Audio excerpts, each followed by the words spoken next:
जब मनुष्य ने पहली बार संसार को समझने की कोशिश की तो उसने भीतर नहीं, बाहर देखा। आकाश की ओर, ग्रंथों की ओर, राजाओं की ओर और ईश्वर की ओर। यह कोई भूल नहीं थी, यह भय से जन्मा हुआ चयन था।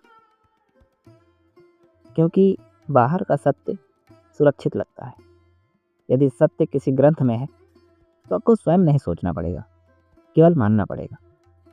यदि सत्य किसी राजा की आज्ञा में है तो फिर उत्तरदायित्व आपका नहीं है, आज्ञा ही आपकी नियति है।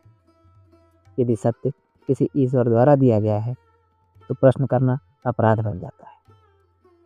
इतिहास बताता है कि मनुष्य ने सत्य को बाहर इसलिए रखा है क्योंकि बाहर रखा गया सत्य स्थिर होता है और स्थिरता सुरक्षा का भ्रम देती है। द गोल्डन बफ में जेम्स फ्रेजर दिखाते हैं कि आदिम समाजों में धर्म और सत्ता का उद्देश्य सत्य खोजना नहीं, बल्कि अनिश्चितता को नियंत्रित करना था। प्रश्न सत्ता को अस्थिर करते हैं, परंपरा को हिलाते हैं और सबसे अधिक व्यक्ति को स्वतंत्र बना देते हैं।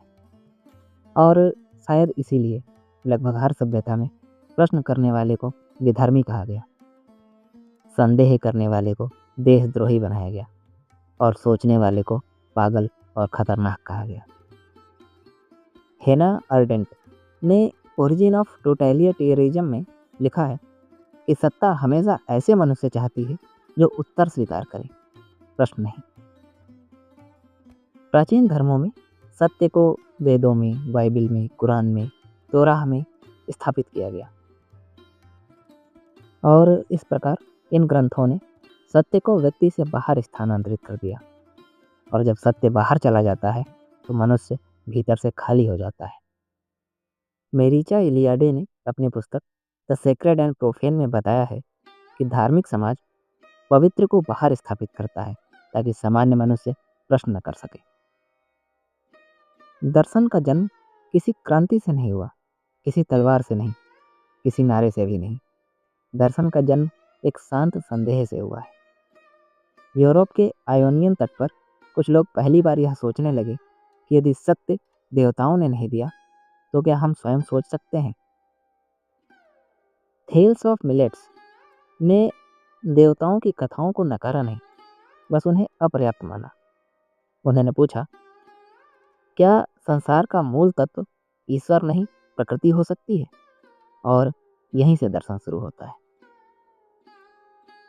यह कोई विद्रोही विस्फोट नहीं था, यह एक धीमी फुसफुसाहट थी जो कह रही थी कि शायद परंपरा पर्याप्त नहीं, शायद राजा अंतिम सत्य नहीं, शायद ईश्वर के नाम पर दिया गया हर उत्तर अंतिम नहीं। और यही फुसफुसाहट आगे चलकर सोक्रेटिस के प्रश्नों में बदली और अंततः उनके जहर के प्याले में भी।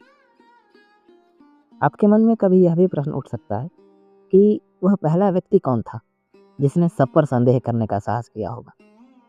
क्या वह थेल्स था, या जेनोफेंस, या फिर कोई और गुमनाम व्यक्ति जिसका नाम इतिहास में न लिखा हो? या शायद वह कोई व्यक्ति नहीं था, वह मानव की चेतना थी जिसने पहली बार विद्रोह किया।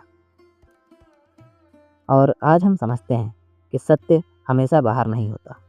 परंपरा सुरक्षा देती है परंतु सत्य की गारंटी नहीं। दर्शन विद्रोह नहीं, संदेह की शालीन शुरुआत है। क्या आपको पता है कि यदि सत्य बाहर रखा गया था तो उसे मनुष्य के भीतर लाने का साहस किसने किया, और उस साहस की कीमत क्या थी? मेरे दार्शनिक मित्रों, चैनल सब्सक्राइब कीजिए और दर्शन की इस गंभीर यात्रा में हमारे साथ बने रहिए।